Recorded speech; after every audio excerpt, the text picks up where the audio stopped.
nouvelle génération de consoles, enfin les deux nouvelles générations de consoles qui sont la PlayStation 4 ainsi que la Xbox One. Je vais vous parler un peu des deux choses. Au début je me suis dit je vais vous donner un peu des informations de chez Sony, et puis après j'ai vu qu'il y avait des petites choses aussi à compléter de chez Microsoft à laquelle j'avais envie de vous y en parler. Alors on va commencer tout de suite avec, on va dire, les plus grosses choses. C'est vrai que quand on peut comparer un peu ces deux grosses boîtes, honnêtement on a beaucoup plus d'informations de chez Sony que de chez Microsoft, qui reste beaucoup plus silencieux. Alors peut-être qu'ils veulent faire une sorte d'effet de surprise, je sais pas du tout, mais c'est vrai que c'est assez étrange. On remarque qu'il y a beaucoup de choses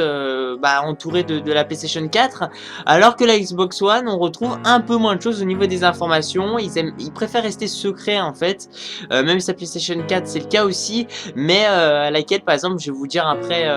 voilà, c'est dévoilé un peu, voilà, si vous voulez vraiment le garder secret, ça resterait pas secret comme ça. Alors il y aura des rumeurs en fait, enfin il y a des rumeurs déjà à propos de la PlayStation 4 qui accepterait